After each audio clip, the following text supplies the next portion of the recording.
प्रधानमंत्री जी के नेतृत्व में गत 100 दिनों में सरकार ने विभिन्न विभागों से संबंधित अनेक महत्वपूर्ण और ऐतिहासिक निर्णय लिए हैं। मैं माननीय केंद्रीय मत्स्य पालन, पशुपालन और डेयरी मंत्री और पंचायती राज्य मंत्री श्री राजीव रंजन सिंह जी से अनुरोध करता हूं कि वे प्रधानमंत्री जी के तीसरे कार्यकाल के पहले 100 दिनों में अपने मंत्रालयों की महत्वपूर्ण इनिशिएटिव्स और उपलब्धियों के बारे में विस्तार से जानकारी दें। मंत्री जी के वक्तव्य के बाद आपके प्रश्नों को लेकर उसका उत्तर भी दिया जाएगा। धन्यवाद सर। माननीय राज्य मंत्री बघेल साहब, कुरियन साहब, पशुपालन और डेयरी विभाग की सचिव श्रीमती रेखा उपाध्याय जी, अभिलाक्ष निखी साहब जो मत्स्य पालन विभाग के सचिव हैं, और उपस्थित आप सभी मीडिया के साथी। जैसा भी बताया गया कि आदरणीय प्रधानमंत्री जी ने तीसरे कार्यकाल में का काम शुरू किया और 100 दिन आज पूरा हो रहा है और आज उनका जन्मदिन भी है। उनके जन्मदिन के दिन 100 दिन पूरा हो रहा है। प्रधानमंत्री जी ने कहा कि तीसरे कार्यकाल में तीसरे 3 गुना शक्ति से काम करना है। हम सब लोग जो उनके नेतृत्व में काम कर रहे हैं वो उसी गति के साथ काम कर रहे हैं। हम आपको मत्स्य पालन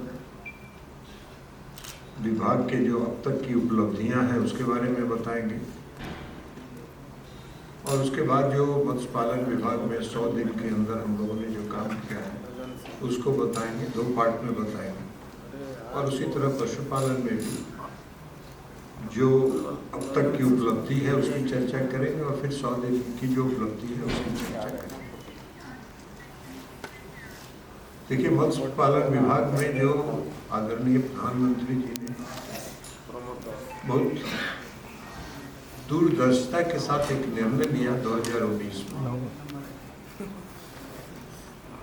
क्योंकि उनकी कल्पना थी कि जो अगर हमको काम करना है और जो उनका लक्ष्य है 2047 के विकसित भारत का, तो उसको पूरा करने के लिए जब तक हर क्षेत्र में काम नहीं हो तब तक विकसित भारत की कल्पना नहीं हो सकती। और इसी उद्देश्य के साथ उन्होंने जो मत्स्य पालन और पशुपालन ये 2 कृषि विभाग के साथ था, इस पर उतना ध्यान केंद्रित नहीं होता था। उसके कारण उन्होंने एक अलग विभाग बनाया और अलग विभाग बनाने के बाद जो कई योजनाएं उन्होंने शुरू की, इन विभागों में जो कई योजनाएं शुरू हुई उसका परिणाम 2022-23 में देखने को मिला। अब उन्होंने सबसे पहले शुरू किया ब्लू रिवॉल्यूशन। उसके बाद उन्होंने योजना प्रारंभ किया जो fisheries and aquaculture infrastructure development fund FIDF, फिर प्रधानमंत्री मत्स्य संपदा योजना और उसके बाद प्रधानमंत्री मत्स्य संपदा योजना का एक सब कंपोनेंट सह योजना करके उन्होंने शुरू किया।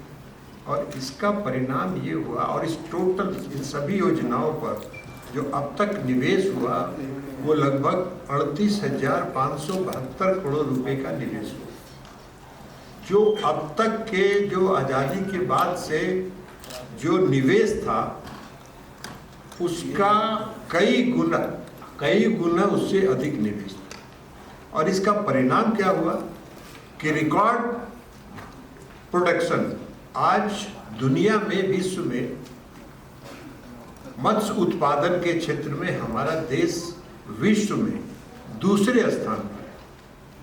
हम आपको आंकड़ा बताएंगे कि 2013-14 में जहां हमारा प्रोडक्शन 95.7 लाख टन था, वो 2022-23 में बढ़कर 175.45 लाख टन हो गया, जो 83% ग्रोथ था।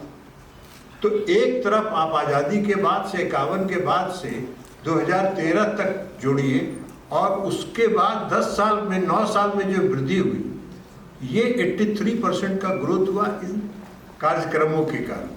उसी तरह इंडलैंड वाटर जो फिशरी है, उसमें जो प्रोडक्शन हुआ 2013-14 तक मात्र 61.36 लाख टन का प्रोडक्शन था, जो 22-23 में बढ़कर 131.33 लाख टन हो गया।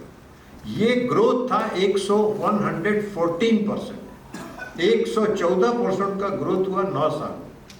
तो ये उपलब्धि हुई हमारा, उसके कारण जो हमारा प्रोडक्शन बढ़ा, प्रोडक्शन बढ़ने के कारण हमारा एक्सपोर्ट बढ़ता चला।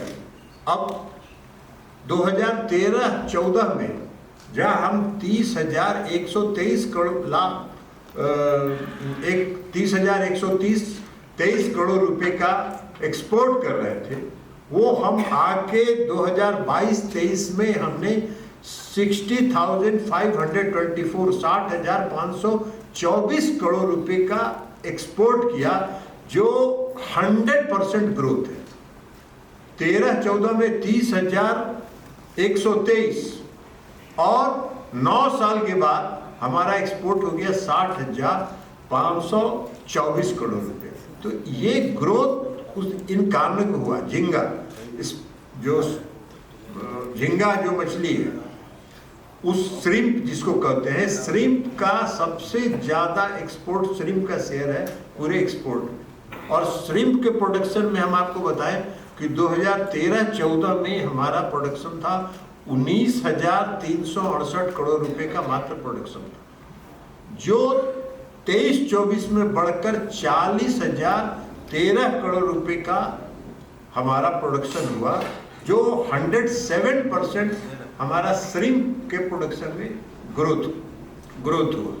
तो इसलिए ये सारा काम किया, और वही नहीं किया उन्होंने, जो फिशरी सेक्टर से जुड़े हुए जो लोग थे, मछुआरे थे, उनके सोशल और उनका जो इकोनॉमिकल, सामाजिक और आर्थिक सुरक्षा का भी ध्यान उन्होंने रखा। और सामाजिक सुरक्षा का ध्यान रखा कि उनको उन्होंने बीमा योजना के साथ जोड़ा। अब जो मछली मारने के दौरान जिनकी मृत्यु हो जाती है, उनको बीमा का कवर 5 लाख रुपए का कवर है, 5 लाख रुपए की बीमा का उनका योजना।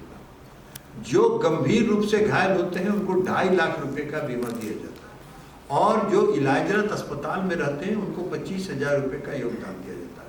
तो ये इकोनॉमिकल सिक्योरिटी उन्होंने, आर्थिक सुरक्षा उनको प्रदान की। सामाजिक, और उसके साथ साथ किसान क्रेडिट कार्ड, किसान क्रेडिट कार्ड के साथ किसानों को, जो मत्स्य पालन से जुड़े लोग थे, उनको किसान के रूप में किसान क्रेडिट कार्ड के साथ उनको जोड़ा गया। 4.30 लाख किसानों को अब तक 2,687 करोड़ रुपए का किसान क्रेडिट कार्ड से ऋण उनको उपलब्ध हो। तो ये ऋण मिलने से और उनको जो बीमा योजना से उनका थोड़ा सोशल और इकोनॉमिकल बढ़ा है। इसके अलावा उस पूरे योजना के कारण इंफ्रास्ट्रक्चर में डेवलपमेंट हो। ग्रोथ ऐसे नहीं बढ़ा, ग्रोथ बढ़ाने के लिए प्रधानमंत्री जी ने इंफ्रास्ट्रक्चर को डेवलप किया, फिशरीज से जुड़ा हुआ इंफ्रास्ट्रक्चर डेवलप हुआ। 9,532 करोड़ रुपए की लागत से जो आपका फिशिंग हार्बर्स और फिश लैंडिंग सेंटर्स थे, उसका मॉडर्नाइजेशन किया, नया निर्माण कराया गया। तो जब फिशिंग हार्बर्स और फिश लैंडिंग सेंटर्स का मॉडर्नाइजेशन हुआ, उसका जब कंस्ट्रक्शन हुआ, तो उससे मछुआरों को मछली उत्पादन में सुविधा हुई। ट्रांसपॉन्डर, अभी आप लोगों ने सुना होगा, ट्रांसपॉन्डर अभी पालघर से प्रधानमंत्री जी ने लॉन्च किया। उसका विस्तृत हम चर्चा 100 दिन की उपलब्धि में करेंगे, क्योंकि अभी उन्होंने उसको किया, लेकिन वह पूरा स्वदेशी है।